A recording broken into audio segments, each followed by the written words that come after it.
ব্যাঙ্গালোরের ভাষা তো সেই ভাষা কানাড়া। তো স্যান্ড মানে না ওড়ান না এরকম করে কি বলছে ভাই। এখানে গাছেরও ডিজাইন হয়নি গাছ। এই ব্যাঙ্গালোরের লালবাগ পার্কে জিনিসের দাম এমনিতেই একটু বেশি। মানে একটা আমের পিস জিজ্ঞেস করলাম, বলছে কি 70 টাকা থেকে স্টার্টিং। তো ভাই আমাদের মুর্শিদাবাদের মতিঝিল পার্ক আর এই পার্কের সাথে কম্পেয়ার করলে ভাই মতিঝিল পার্ক, আমাদের মতিঝিল পার্ক অলওয়েজ বেস্ট।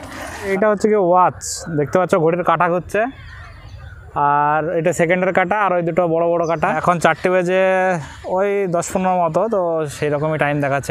এখানে এত বড় একটা এরিয়া কাউকে এন্ট্রি করতে দিচ্ছে না, একদম পুরো ফাঁকা হয়ে পড়েছে, দেখতে পাচ্ছ পিছনটা।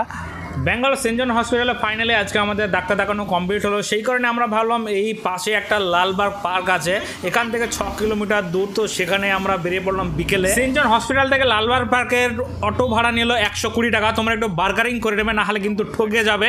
আর এই সামনে দেখতে পাচ্ছ এটা হচ্ছে কি নেক্সাস মল, এটারও আমি কমপ্লিট একটা ব্লগ বানিয়েছি, এখানে কি আছে না আছে, তো সেই ব্লগটা তোমরা দেখে আসতে পারো। ব্যাঙ্গালোরে আজকে আমাদের শেষ দিন, সেই কারণে ভাবলাম এই পাশেই একটা পার্ক আছে, তো পার্কে ঘুরে আসি। তো বিকেলে বেরিয়ে পড়লাম। আর এখানকার সব থেকে আমার ভালো লাগে ওয়েদার, এখানকার যা ওয়েদার একবার তোমরা গেলে বুঝতে পারবে। আর এখানে দেখতে পাচ্ছ দুই সাইড দিয়ে রাস্তার গাছে ভরপুর, মানে তোমার গরমের টাইমে যদি যাও সাইড দিয়ে তুমি ছায়া পেয়ে যাবে, কোনো ছাতার দরকার পড়বে না। দেখতে দেখতে ফাইনালে পৌঁছে গেলাম লালবাগ পার্কে। ওই যে সামনে দেখতে পাচ্ছ ওটা হচ্ছে কি লালবাগ পার্কের গেট, আর এই সাইডটা হচ্ছে পুরোটাই অটো স্ট্যান্ড। এখান থেকে তোমরা বাড়ি আসার সময় এখান থেকে অটো করতে পারো। তো চলো টিকিটটা আগে কাটা যাক পার্কের। ভাই টিকিট দিন।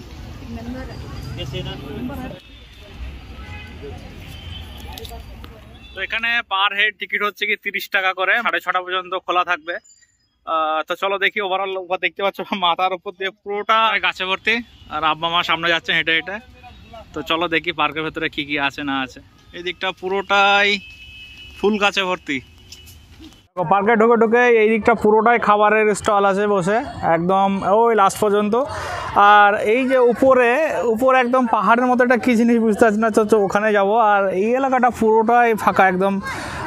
আর আমরা ওই দিক দিয়ে আসলাম, তো এখন যাব উপরে। সিঁড়িগুলো কেটে কেটে করা হয়েছে, মানে একদম সাইড দিয়ে পাহাড়। আর এই দেখতে পাচ্ছ এগুলো পুরো কাটিং করে করে সিঁড়ি বানানো হয়েছে। তো আমরা ওই নিচ থেকে হেঁটে হেঁটে এই দিক দিয়ে আসলাম। আর এই দিকে দেখতে পাচ্ছ প্রচুর লোক আছে, তো এইদিকে যাই দেখি একদম টপে ওঠে ওইদিকে বা কী আছে আর না আছে। এই জায়গাটা পুরো এই পার্কের মতনই, এখানে অনলি একটা টেম্পল দেখতে পাচ্ছ, আর এই সাইড দিয়ে কটা খাবারের দোকান, আর সবাই এরকম পাথরের ইতে সবাই বসে আছে, ছবি টবি তুলছে। ওভারঅল এইটুকুই। আর ওইদিকে চলো দেখি, ওইদিকে থেকে অনেকজন আসছে, তো ওইদিকে যাই। আর ওইদিকে গিয়ে দেখি ওখানে কোনো দেখার মতো স্পট আছে কি না। এইগুলো কী গাছ তোমরা জানলে কমেন্ট করে জানিও। আর ওই উপরে ছিলাম আমরা, উপর থেকে আবার নেমে আসলাম। আর এখন এই দিক দিয়ে যাবো, ওইদিকে একটা গেট মতো আছে। আর এই হচ্ছে বনসাই পার্কের গেট, বাট এটা বন্ধ, তো এদিকে ঢোকার চান্স কোনো নাই। মনে করে যেটা হাতে সুঁড়। চলো এই দিক দিয়ে যাই, এই দিক দিয়ে আসো। সব হাতের কাজ ভাই, এসবগুলো গাছ ছিল, গাছ কেটে এমন খতরনাক জিনিস বানিয়ে দিয়েছে।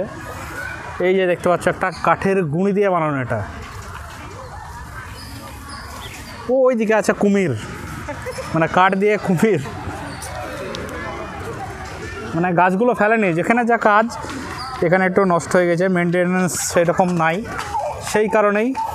আর এখানে একটা বড় গিরগিটি, এটাও কিন্তু কাঠের গুঁড়ি দিয়েই বানানো।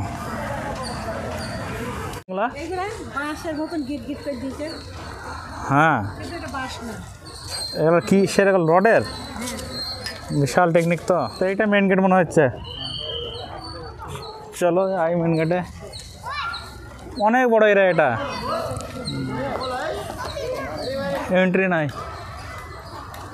তো এই দিকটা টয়লেট রুম, মানে এই যে ঠিক পাশে কিন্তু এখানে একটা লেডিস আর ওইদিকে জেন্টস। তো এইদিকে একটা এরিয়া রোড আছে, আর আমরা অ্যাকচুয়ালি এই দিক দিয়ে রাউন্ড দিয়ে ঘুরে আসলাম। আর এই যে দেখতে পাচ্ছ এত বড় কাচের ঘর, ওপরটা পুরোটাই কাঁচ দেওয়া, নিচটা গার্ডেন বন্ধ আছে। তো এটা কবে ওপেন হয় জিজ্ঞেস করলাম এখানে লোকাল লোকদের, তো বললো 15ই আগস্ট আর 26শে জানুয়ারি, এই দুটো দিন এখানে ভীষণ বড় মেলা চলে। আর আমরা যখন এন্ট্রি হলাম ওখানে টিকিট নিল মোটামুটি 30 টাকা। তো আর সেই দিনে মানে 15ই আগস্ট আর 26শে জানুয়ারি এই দুটো ডেটে টিকিট তখন 150 টাকা মতো বললো। তো এটা সেই জন্যই করা, মেলার জন্যই, বাদ বাকি অল টাইম ক্লোজই থাকে। তো চলো এইদিকে যাই, একটা ক্লক টাওয়ার আছে বলছে, সেটাও দেখবো, আর কি কি আছে সেগুলো দেখে আসি। আমরা ওই দিকটাই ছিলাম প্রথমে এসে পাহাড়ে, আর এই দিকটায় একটা বড় পুকুর, কোনো বোট মোটো নেই, সবাই এসে সাইডে দাঁড়িয়ে থাকছে। আর ওইটা কি জানি, এটা একটা ব্রিজ এপার থেকে ওই পারে যাওয়ার। আর এখানে কি কোথায় ক্যাঁকড়া, কই ক্যাঁকড়াটা, ওই ক্যাঁকড়া, হ্যাঁ ওই তো ক্যাঁকড়া। পুকুরের ওই পারে কিছু নেই, তাই বললো সে, সেই জন্য আর হাঁটলাম না। আর এখানে একটা দেখতে পাচ্ছ একদম পুকুরের মিডিলে, এখানে একটা গাছের দ্বীপের মতো মনে হচ্ছে। তো ওখানে যাওয়ার কোনো পরিস্থিতি নেই, এই দিক দিয়ে সোজা বললো যাও। আর একটা মানে মোটামুটি 3-4টে মতো দেখার মতো জিনিস আছে, আর সেরকম কিছু নেই। অ্যাকচুয়ালি একটা গার্ডেন বড়, এখানে এসে সবাই বসে টসে থাকে, তাছাড়া দেখার মতো স্পট সেরকম তো নেই বললো। এই দিক দিয়ে রাস্তা আছে, প্লাস নিচ দিক দিয়েও যাচ্ছে সবাই।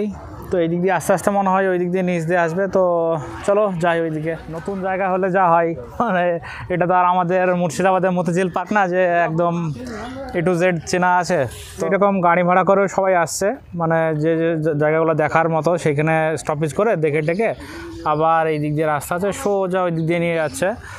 মুর্শিদাবাদ যে মতিঝিল, সেই মতিঝিলের সাথে কিন্তু এখানে এটাই একটু মিল পেলাম, পুরোটাই কিন্তু ফুলের বাগান, বাট সেই রকমভাবে ফুল কিন্তু নেই। মানে আমাদের মতিঝিল পার্কে যেভাবে ফুল আছে সেই রকম কিন্তু ফুল নেই, মানে হালকা ফুলকা আছে দেখতে পেলাম। আর এদিকের একটা জিনিস লক্ষ্য করছি, মাটি কিন্তু সব লাল, মানে যেদিকে যাচ্ছে মাটি, আমাদের মাটির রং আর এই মাটির রং অনেক ডিফারেন্ট, একদম লাল মাটি। এখানে ঘোড়ায় কে বসে, আমাদের ওইদিকে নবাব সিরাজদৌল্লা বসেছিলো, এখানে এই দিককার নবাবরাও বসে আছে ঘোড়ায়। ওয়াচ টাওয়ার আছে বলছিল, তো আমি আকাশে দিয়ে খুঁজছিলাম, বাট এখানে ভাই মাটিতেই ওয়াচ টাওয়ার। এই দেখো, মানে যে টাইম সেই টাইম অনুযায়ী কিন্তু ঘরে কাটা ঘুরছে এখানে। পার্কে প্রচুর বিভিন্ন রকম ভ্যারাইটির গাছ আছে, যেসব গাছ আমরা দেখিনি, মানে পিছনে দেখতে পাচ্ছ এসব গাছ, মানে নাম পর্যন্ত জানি না। তো ওভারঅল পার্কে এইরকমই। তো এবার আমরা বেরিয়ে যাবো আস্তে আস্তে।